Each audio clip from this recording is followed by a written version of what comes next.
Good morning, everyone. In this video, I'm going to promise to show you a quick, simple method to get perfectly straight runs of screws in your deck that you're building.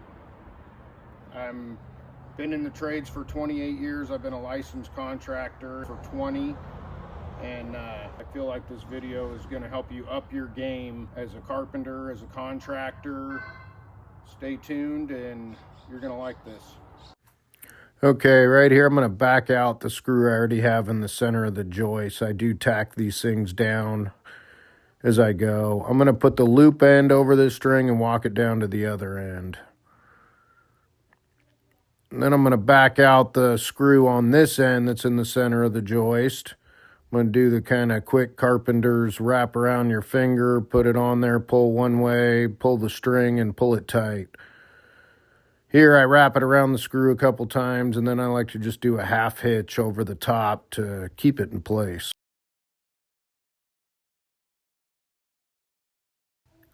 I'm going to get a handful of screws. You don't want to be that guy that's pulling one screw out of your bags at a time and putting it in. So I'm just going to start screwing these deck boards down. I like to put my screws right alongside the string. I like to stay about 3/4 of an inch from the ends, keeps them from cupping. This just saves a ton of time. I don't have to think about it. I don't have to look between my boards trying to find the center of my joist. I'm just going for it, being efficient. Works really well right about here. I'm going to grab my pre-drill and drill through a knot that's right along my string line, right along my 3/4. I like to keep that with me. It just saves time, saves getting up and having to walk and go get it. I kind of just drag it along with me as I go.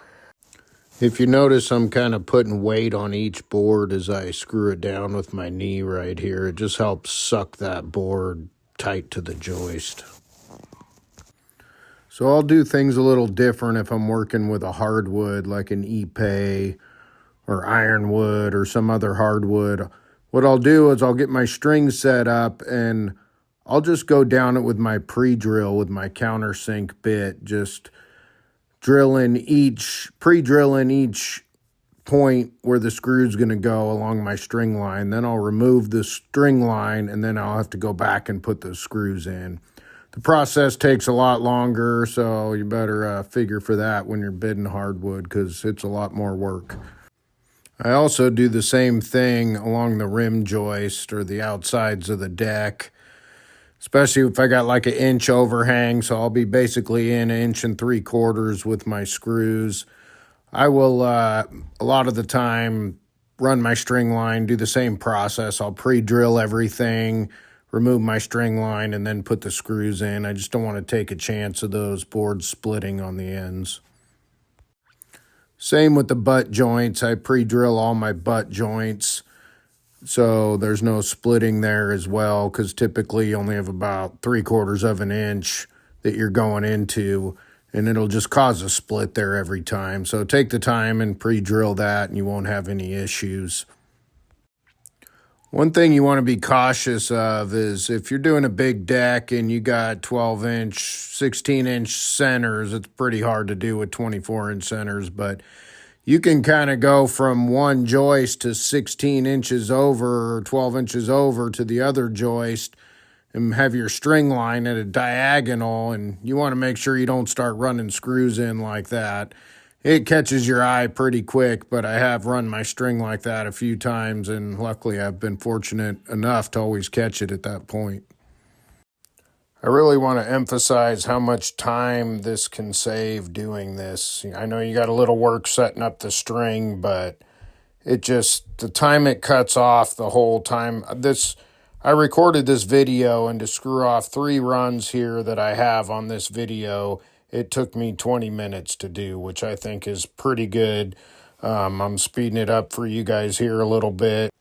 You're also just going to really end up with straight runs of screws at the end of the day. And, that's going to get you repeat customers. It's going to make you feel good at night. And you're just going to learn this process with everything you kind of do, making sure everything is straight and square and level and plumb. And everything just goes faster at that point once you get a good system. Stay with me. I'm going to speed these last 2 runs up to the end for you guys.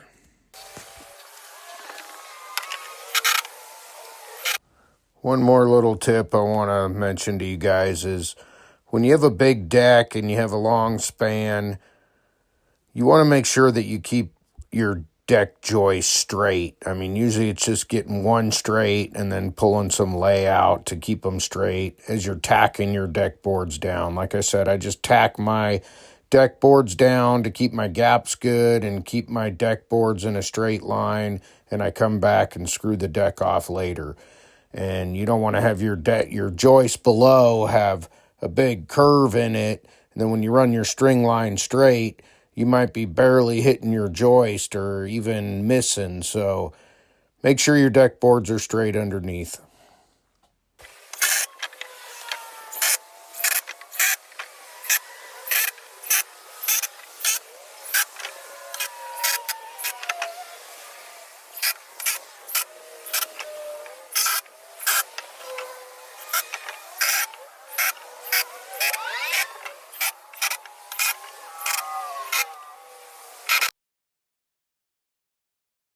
If you like this kind of content, please like and subscribe. It really helps the channel grow and keeps me motivated to make more videos. I have a whole list of stuff and want to keep them coming. Thanks for watching.